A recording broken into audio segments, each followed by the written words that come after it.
ألا وإن الصلاة على النبي محمد صلى الله عليه وآله وسلم فضائلها. Yang berbahagia orang kaya-kaya Imam Paduka Tuan Perak Datuk Dr. Afifi Al-Akiti. Sedikit mengenai beliau. Yang berbahagia orang kaya-kaya Imam Paduka Tuan Perak Datuk Dr. Afifi Al-Akiti merupakan cendekiawan Melayu di Universiti Oxford dan serba berkebolehan dalam pelbagai bidang keilmuan. Beliau juga mencipta sejarah apabila menjadi rakyat Malaysia dan di Nusantara yang pertama yang dilantik mengajar di universiti yang termasyhur di dunia tersebut.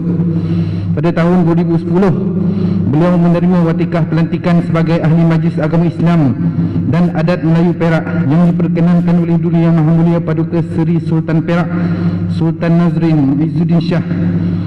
Beliau juga dikurniakan gelaran orang kaya-kaya Imam Paduka Tuan sebagai orang besar Lapan Perak dan dilantik ahli seumur hidup Dewan Negara Perak pada tahun 2012 dan dimasyhurkan pada baru-baru ini. Pada tahun 2018, beliau dilantik oleh Duli Yang Maha Mulia Seri Paduka Baginda Yang di-Pertuan Agong sebagai timbalan pengurusi jawatan kuasa tertinggi Majlis Raja-Raja Hal Ehwal Islam di peringkat persekutuan. Semenjak tahun 2010, beliau termasuk dalam senarai tahunan 500 orang Islam yang paling berpengaruh di dunia. Dan dengan ini, pihak majlis menjemput yang berbahagia orang kaya-kaya Imam Paduka Tuan Perak Datuk Dr. Afifi Al-Akiti untuk memberikan ucapan. Assalamualaikum. Dipersilakan.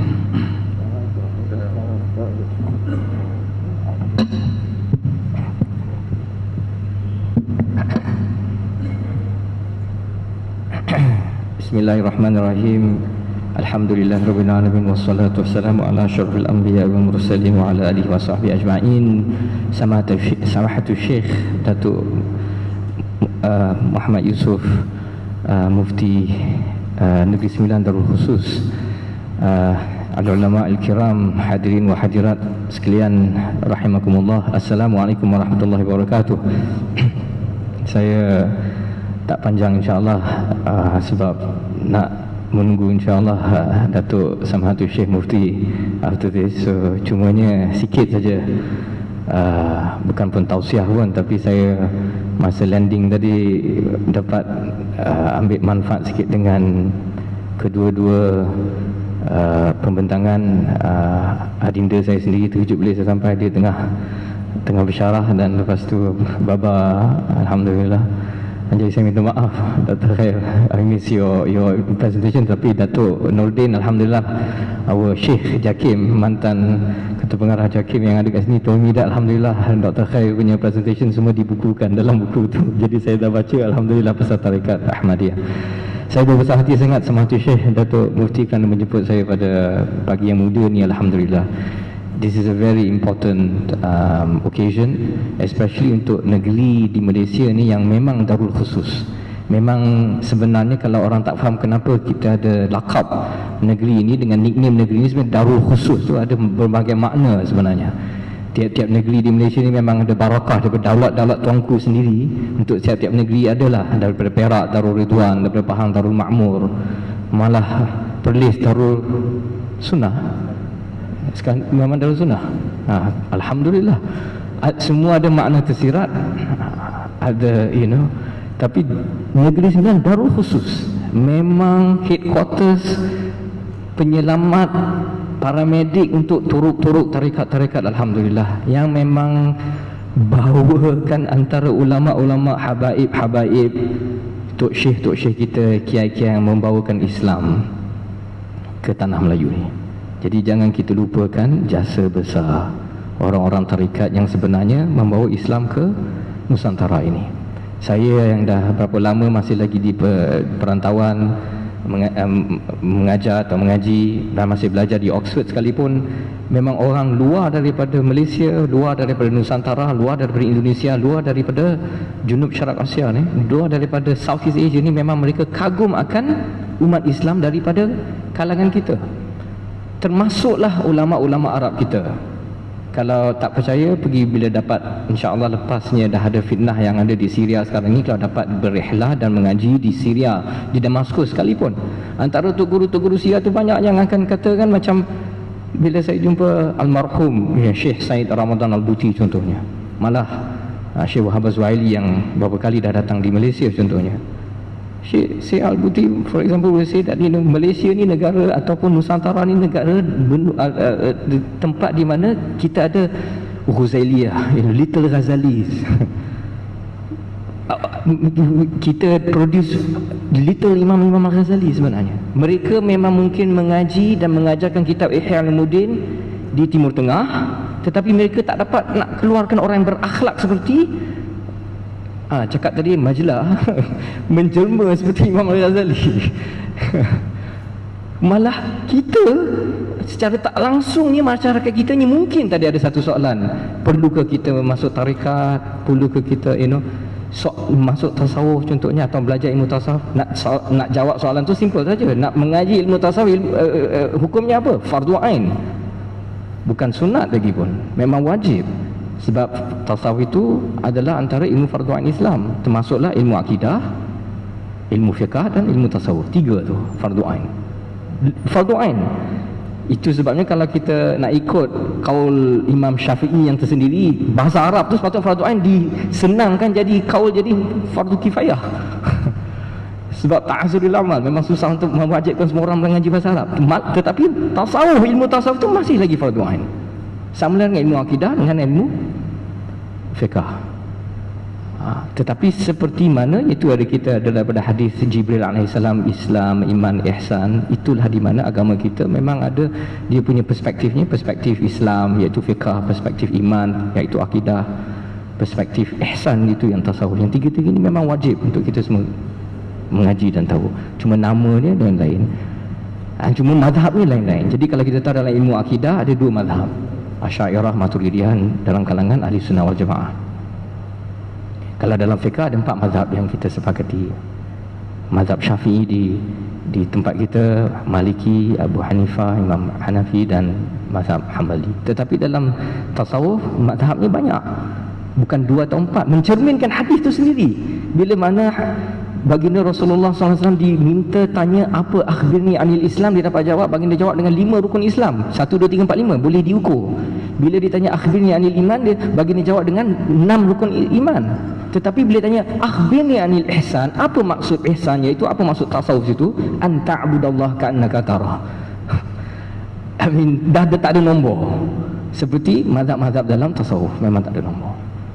Jadi di sini di Malaysia, kalau tak percaya, bila kita pergi masjid, semua masjid pun, termasuk sekarang ni alhamdulillah saya difahamkan masjid Darussunnah pun, di negeri Darussunnah, lepas solat pun sebabkan Covid ni memang ada buat wirid lepas solat. Jadi kalau kamu bukan datang daripada Nusantara, macam kalau saya duduk mengembara di negeri Arab atau di negeri Barat contohnya, bila orang tengok lepas solat duduk wirid jaharan pula tu. Dalam mazhab Syafi'i, kalau kita wirid lepas solat, sometimes dia jaharan li ta'limin nas. Itu illah dia, untuk mengajarkan masyarakat macam mana nak zikir kan. Kalau kamu datang dari negeri Arab, kamu nampak macam ni, atau malah negeri Pakistan atau India pun, dia kata, ini orang tasawuf, ni orang ahli tarikat. Walaupun sebenarnya secara orang kata officialnya you tak tahu kita masuk tarikat mana. Masya Allah, macam itulah sebatinya, secara naturalnya, secara fitrahnya, bagaimana ulama-ulama tasawuf dulu membawa Islam ke Nusantara ini sampai very effective, sampaikan naturalize. Kita lahir-lahir sama ada di Gombak atau di Perak atau di sini Sendayan, pergi masjid memang dah, walaupun bukan formally join tarikat, dah ia dah macam orang tarikat, cuma tak tahu tarikat mana aja. Alhamdulillah, cukuplah, hadhi kifayah. Subhanallah untuk orang awam. Jadi kita tak payah nak menyusah-nyusahkan. Alhamdulillah. Jadi saya faham bila nampak program ni, muhadarah, isu-isu semasa ahli sunnah wal jamaah. Alhamdulillah, it's high time, it's important. And here we have Datuk Nordin for example, daripada pihak Jakim.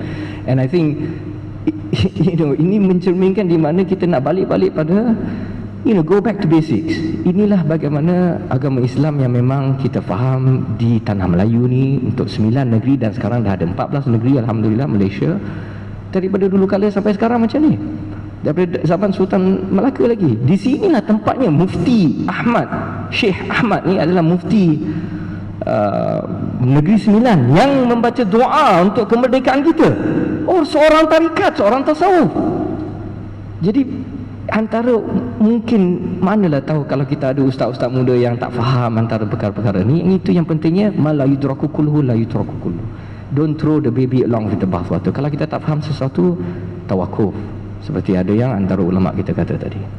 Jadi di sini saya nak habiskan mungkin secebis-cebihan saya sendiri dengan reflect Imam Al-Ghazali itu sendiri. Kita ni, kalau kita ni daripada bukan benua Nusantara tapi rantau Nusantara ni, jadi little Ghazali, maknanya kita insya-Allah complete Islam, iman, ihsan. Maknanya ini antara kita yang mengikut wasiat guru pada Imam Syafi'i, Imam Malik radhiyallahu anhu, bila Imam Malik kata, man tafaqaha wa lam yatasawwaf faqad tafassaqa.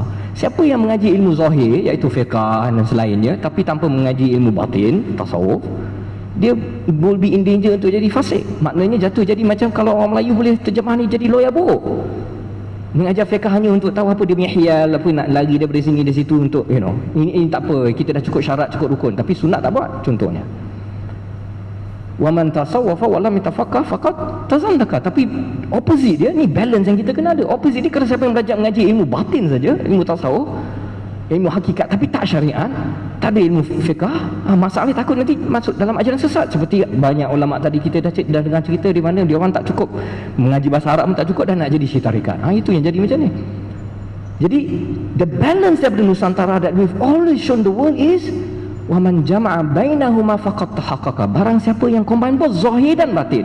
Bukan saja macam Imam Al-Ghazali tadi daripada kitab Al-Mustazhiri. Dia karang kitab Fadail Batiniyah sebagai hadiah pada khalifah pada masa tu,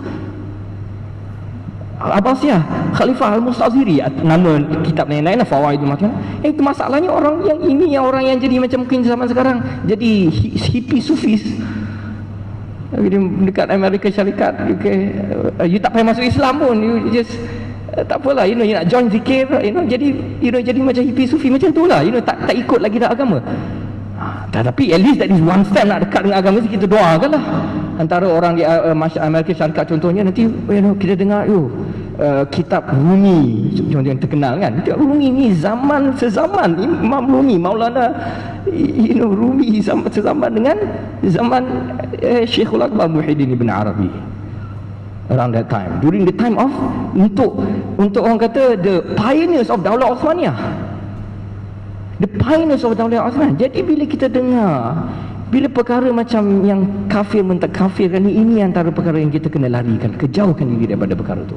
Ini penting. Inilah di mana kita punya keadaban tamadun Nusantara sini, alhamdulillah memang kita buka seperti cara Imam Al-Ghazali. Apa cara Imam Al-Ghazali? Jadi adinda saya tadi cerita dah daripada kitab Al-Maqsad dia dan selainnya. Bila Imam Al-Ghazali ni contohnya dia ulama tasawuf, tetapi saya mungkin nak brandkan, nak guna bahasa moden, sober sufi. Dia tak mabuk punya sufi. Bukan seperti adinda dia sendiri. Ni I'm not saying about adinda saya. Imam Ahmad Al-Ghazali, dia drunken sufi. Dia geng Imam Abu Yasir Al-Bistami itu. Geng yang memang sometimes syatahat dia punya utterances orang mungkin boleh salah faham. Inilah dia mazhab macam Al-Bistami, Al-Halaj, Ibn Arabi dan selainnya. What did Imam Al-Ghazali? Very simple punya basic argument dia kata. At the end of the day, bila dia dah naik ecstasy like this, not guna drugs, tak ada guna cara artificial, tetapi dah hal, hadrah, dah in the presence of Allah in their own way. So it's like, this is why you have to ma'fukan dia orang. Sometimes if they say something that kalau dari segi zahirnya, dari segi ilmu kalamnya, atau dari segi zahirnya mungkin jatuh kufur. Yes, memang. Seperti Al-Halaj dan Ibn Arabi dalam kitab-kitabnya contohnya. But what did Imam Al-Ghazali kata? Maafukan sebabnya seperti orang mabuk, tak adalah taklif lagi. Itu ada sebab tertentu, tetapi bukan untuk orang awam kita, bukan untuk orang yang bukan sama ada di dalam tarikat atau tidak. Ini dah sufi metaphysics. Adinda saya dengar tadi kata dia tak mahu guna istilah tasawuf falsafi. Okey, ni bahasa Inggeris ni sufi metaphysics. Ini dah memang perkara yang memang you baca fizik pun tak faham, nak baca metaphysics, tak payahlah. Balik-balik pada ma'rifatullah dengan guna zikir yang biasa ke apa, dengan tarikat kamu tak apa, no problem. Tapi once you nak start guna jargon-jargon macam ni, ini yang boleh buat orang salah faham. Jadi di sinilah jasanya Imam Al-Ghazali, walaupun dia sober sufi. Dia ni macam kalau dalam alam Star Wars, dia ni macam Obi-Wan Kenobi, Jedi Master, Syekh Obi-Wan Kenobi. Tok guru dia yang drunken master sufi ni macam Halat, macam Imam Abu Yazid Al-Bistami, macam Ibn Arabi adalah macam Yoda. Cakap pun nahwu dia tak betul, tata bahasa dia pun tonggang terbalik. Come here, I must. Okay. Tapi orang yang faham makrifat tu dia faham lah. Tak apalah, itu hal dia. Kalau orang Arab kata kita duduk mengaji dia daripada Qarawin di Morocco ke di Syria ke mana, ini orang nampak macam ni, cakap mazul. Tinggalkan dia, jangan kacau-kacau. Jangan takfirkan dia orang, larikan dia dari situ. Kalau best, paling best kalau nak tanya, bukan tanya saya, nak tanya Syekhul Akbar Ibn Arabi ni kafir ke tak? Macam tu. Dengarlah jawapan mujtahid imam kita, Imam Nawawi radhiyallahu anhu. Simple saja dia. Bila ditanya soalan macam ni, dia kata jangan jadi I mean Imam Nawawi quote daripada surah Al-Baqarah, tilka ummatun qad khalat laha ma kasabat walakum ma kasabtum wala tus'aluna amma kanu ya'malun. Sadaqallahul azim. Masya-Allah. Ini jawapan Imam Nawawi bila ditanya tentang Ibn Arabi. This is the best. Belajar tarku ma la ya'ni daripada sunnah baginda Rasulullah SAW. This is not your business. Imam Nawawi kata apa? Ini orang yang dah lepas, dah meninggal, dah lepas itu. Ini orang yang banyak jasa ni, be careful. Orang yang antara menjadi mufakir and penasihat untuk orang yang menubuhkan daulah Uthmaniyah. Kalau tak percaya, pergilah tengok Ertugrul apakah yang ada dalam HBO, Netflix ni. Ni yang alhamdulillah halal. This is the Game of Thrones without the SEX. Kita dalam masjid. Untuk anak-anak kita nampak, ini maksud, ini tamadun, ini dia maksud tasawuf kan. Tengok cerita 500 episod kalau nak tengok watak Ibn Arabi dan antara pengajaran dia etc. Memang people may misunderstand that, but this is Imam Nawawi punya wasiat. Dia kata jangan tawakuf, at least kalau tak tahu, kalau tak mau nak jadikan dia wali dan tawakuf, that means you reserve judgment, because all these things you are not sure actually what he means by this semua. So why do you have to be worried about other people punya ni? So jangan menegur pada air yang keruh macam tu. And I've been made to understand sometimes, you are quoting in fact Syekhul Islam Mustafa Sabri, Syekhul Islam terakhir dalam Daulah Uthmaniyah. Ini kita boleh katakan Syekhul Akbar Muhyiddin bin Arabi almost like the Syekhul Islam pertama Daulah Uthmaniyah. Tok guru pada Ertugrul, ayah pada Sultan Osman, tok guru dia. So ini macam yalah, seperti mana Ibn Arabi almost is like the Syekhul Islam, proto Syekhul Islam of the Daulah Uthmaniyah. You have Syekhul Islam Mustafa Sabri who was critical of Ibn Arabi. Critical dia Ibn Arabi pun dia tak sampai takfirkan Ibn Arabi. Tak berani dia nak takfirkan. Baik, careful. Anak murid ataupun penolong Syekhul Islam Mustafa Sabri ialah siapa? Syekhul Islam Zahid Al-Kawthari. Sometimes orang pun kata dia the last Syekhul Islam, tapi the former Syekhul Islam terakhir ialah Mustafa Sabri. Dia critical Ibn Arabi, tetapi Syekhul Islam Zahid Al-Kawthari anak murid dia sendiri defend Ibn Arabi. Ini antara tata bahasa ulama, antara jidal dengan jadal ulama, dan antara gelanggang ulama. Jadi bila dua gajah bergaduh, kita jangan duduk tengah-tengah, lari dari sini. Baliklah kita pada akidah yang salim, yang simple. Alhamdulillah, tak payahlah kita nak go through all the naik irfan metafizik. Kalau tak, jangan menyusahkan diri kamu sendiri. So this is why kalau an-nas wa'adahu ma jahilu, seperti Imam Al-Ghazali ingatkan kita, kalau yang masalahnya is the fear of the unknown. People tak faham benda yang dia tak faham. Dia takut benda yang dia tak faham. Jadi let's make our religion simpler.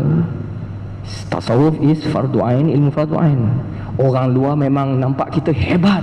Wah, orang macam ada tarikat, lepas solat aja di masjid macam orang biasa pun semua baca wirid. Itu saja. Itu buat amalan itu aja orang nak fikir, tarikat mana? Tanya-tanya, tarikat Malizi, alhamdulillah.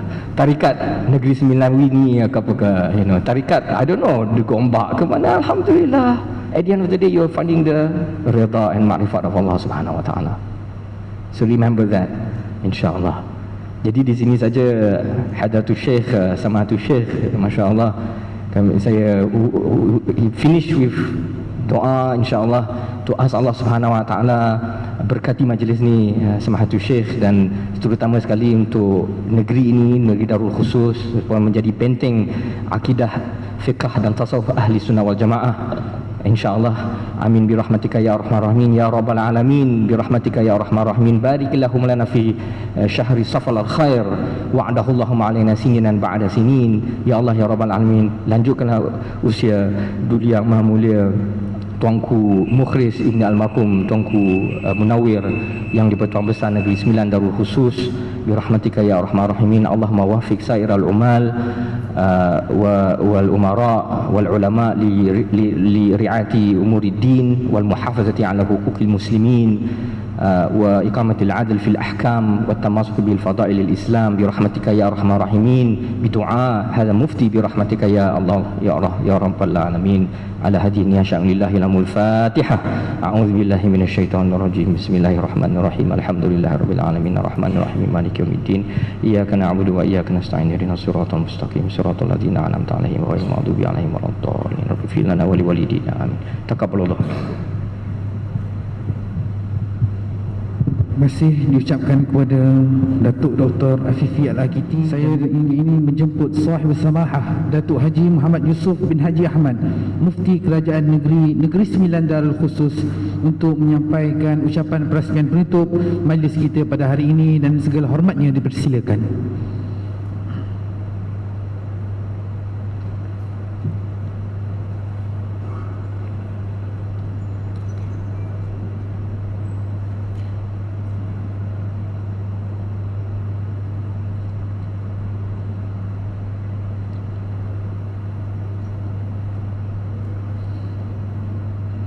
Assalamualaikum warahmatullahi wabarakatuh.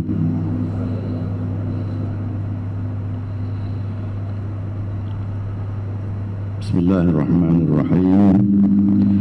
Alhamdulillahi rabbil alamin.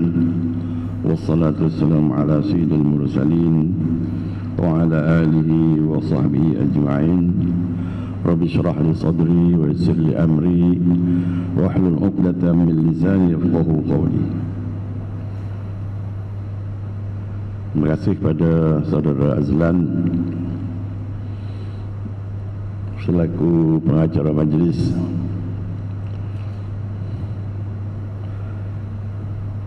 yang berbahagia Tuan Haji Zulkifli, Penasihat Masjid Syekh Haji Ahmad,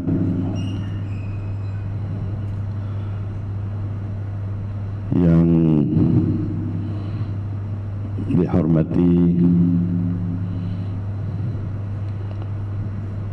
Datuk Dr. Afifi, yang baru saja selesai memberikan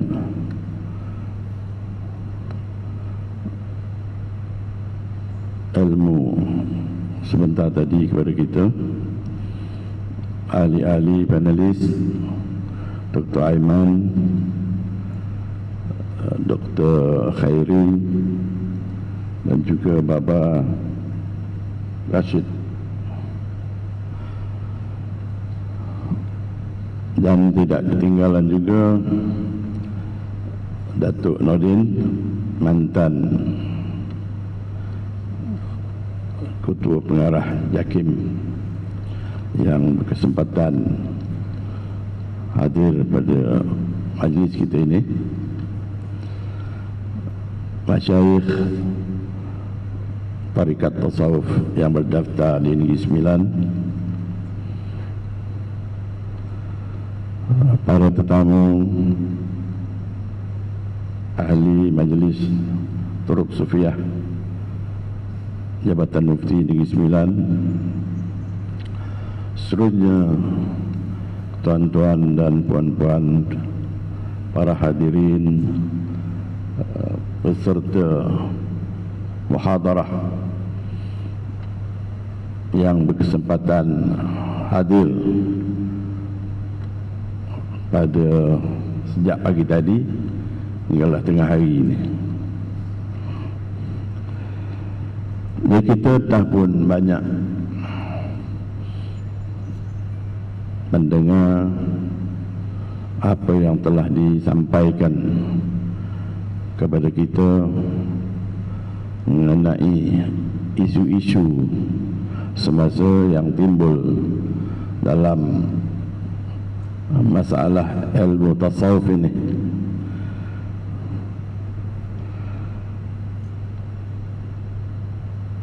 Karena ilmu ini walaupun dia merupakan satu daripada 3,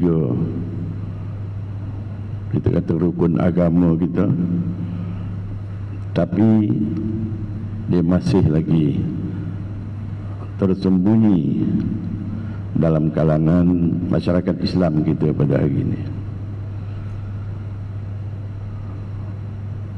Jadi bidang ini selain daripada kita kata tauhid, syariah dan tasawuf, dia memang telah pun disebutkan di dalam hadis Jibril yang begitu terkenal, yang mengisahkan seorang lelaki datang bertemu Rasulullah dalam satu majlis yang dihadiri oleh orang ramai, dan lelaki ini berpakaian serba bersih sehingga dia duduk bertemu lutut dengan Nabi dan meletakkan tangannya di paha Nabi. Lalu dia bertanya tentang iman, tentang Islam, dan akhirnya tentang ihsan. Jadi kita kebanyakan hari ini hanya lebih menekankan kepada iman dan Islam. Itu pun masih tak berapa mantap lagi. Jadi ramai dalam masyarakat Islam ini yang ketinggalan tentang ihsan, yang juga dipahami sebagai tasawuf. Jadi yang akhirnya apabila Jibril bertanya kepada Nabi kita tentang ihsan, sudah ini yang disebutkan oleh Datuk Dr. Afifi tadi, al-ihsan an ta'budallaha ka'annaka tarah fa in lam takun tarahu fa innahu yarak. Jadi inilah perkara yang termasuk dalam perbincangan dan muhadarah kita pada pagi ini. Jadi tasawuf itu duduknya di dalam makam ihsan tadi. Tasawuf merupakan sebahagian dari 3 bahagian utama agama, yaitu Islam, iman dan ihsan. Ketiga-tiga rukun agama ini dapat dilihat dengan jelas dalam hadis Jibril alaihissalam, ketika Jibril alaihissalam menemui Nabi kita sallallahu alaihi wasallam dalam rupa seseorang yang tidak pernah dikenali oleh para sahabat. Beliau telah mengemukakan beberapa pertanyaan mengenai iman, Islam dan ihsan. Pertanyaan itu sebenarnya merupakan suatu perkhabaran, yaitu bertujuan memberitahu umat tentang rukun-rukun agama. Perkara ini dapat dilihat apabila Nabi sallallahu alaihi wasallam menyebut, adakah kamu kenal siapa lelaki yang datang itu? Jadi Sayyidina Umar mengatakan, Allahu wa Rasul a'lam. Allah dan Rasul inilah yang lebih tahu siapa dia. Jadi Nabi kita menyatakan, dia ialah Jibril, datang kepada kamu untuk mengajarkan agama kamu. Jadi mengajarkan agama tadi lah itu iman, Islam dan ihsan itu sebagai terasnya kepada agama yang kita anuti, agama Islam sekarang ini. Daripada penjelasan Nabi sallallahu alaihi wasallam terhadap pertanyaan Jibril jelas menunjukkan bahawa Islam itu merujuk kepada amalan zahir, yaitu pelaksanaan terhadap perintah-perintah agama yang berpaksi kepada 5 rukun utamanya, yaitu syahadah, salat, puasa, zakat dan haji.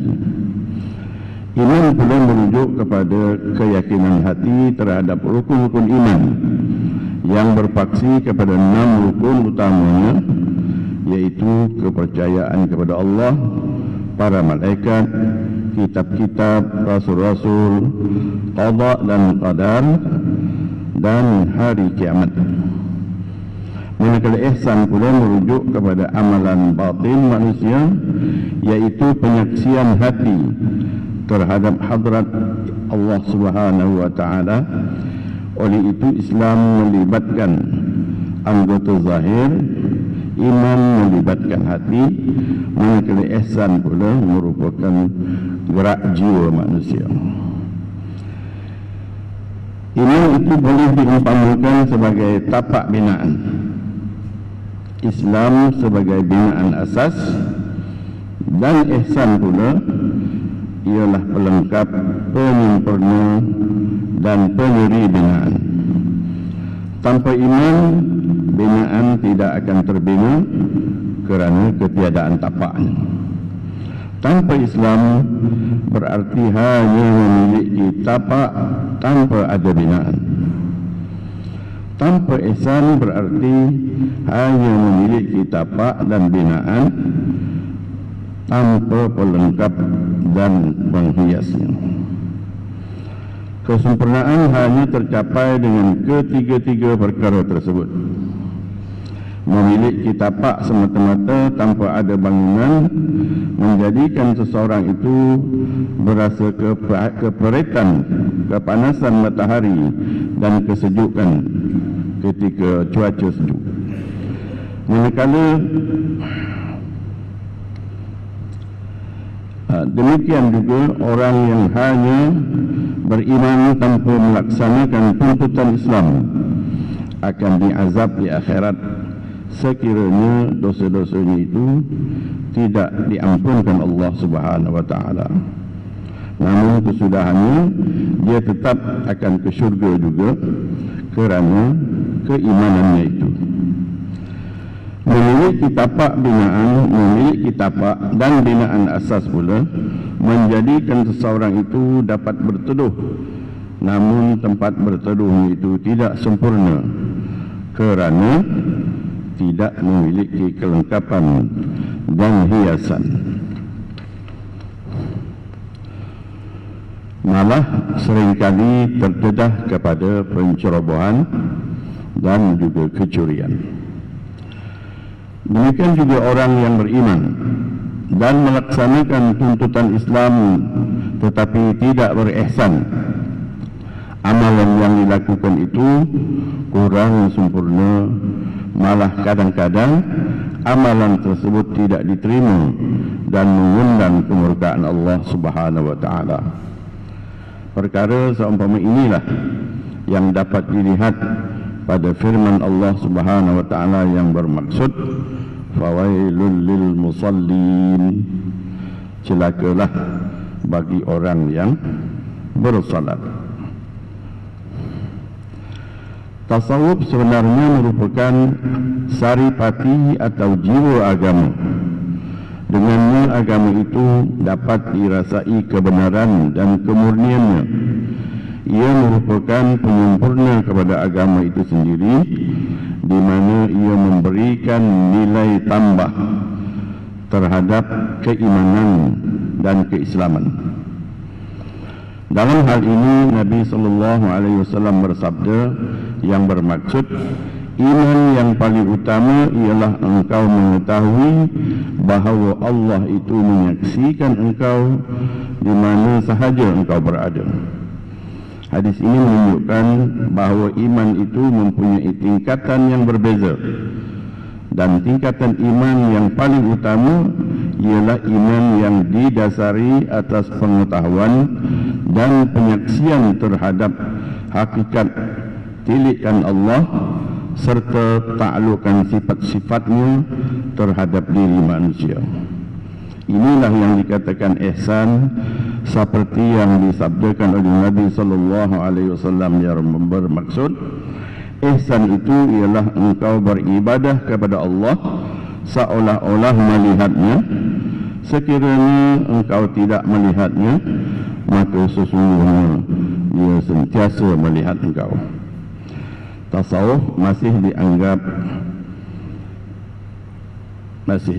asing, sebagaimana yang saya katakan tadi, dalam kalangan umat Islam, hingga ada yang memberi tanggapan salah dan melabelkannya sebagai sesat. Walaupun ilmu itu sangat penting kerana ia mendidik hati untuk menjadi manusia yang baik. Tasawuf ialah ilmu yang menyuluh perjalanan orang beriman dalam membersihkan hati dengan sifat mulia dan menghindari serta menjauhkan diri daripada sifat keji dan tercela. Kebiasaannya kita kurang mendalami ilmu tasawuf kerana jarang diajar di surau-surau dan di masjid-masjid. Ada yang menganggap ilmu tasawuf sebagai eksklusif dan dipelajari oleh orang tertentu sahaja, iaitu yang sudah mahir dalam ilmu fiqh dan ilmu tauhid. Ada juga yang beranggapan ilmu tasawuf sebagai sesat. Tanpa kita menafikan ada golongan yang sebegitu kerana salah memahami dan mempelajarinya, yang dikaitkan dengan kumpulan tarikat-tarikat tertentu yang mendakwanya sebagai tarikat tapi sebenarnya ajaran sesat. Oleh itu, program penerangan seumpama ini perlu diperluaskan dan dengan seluas-luasnya bagi memberikan penjelasan yang baik kepada masyarakat mengenai hakikat ilmu tasawuf itu sendiri. Saya di sini mengucapkan tahniah kepada ARG Negeri Sembilan dan juga mengucapkan setinggi-tinggi terima kasih kepada Masjid ahli jawatan kuasanya, Masjid Syekh Haji Ahmad, begitu juga Nahdlatul Ulama Malaysia dan semua yang terlibat dalam menjayakan program ini. Dengan itu, lafaz Bismillahirrahmanirrahim, saya resmikan muhadarah isu-isu semasa Ahli Sunnah wal Jamaah Tasawuf pada hari ini. Sekian. Assalamualaikum warahmatullahi wabarakatuh. ألا وإن الصلاة على النبي محمد صلى الله عليه وآله وسلم فضائلها جلية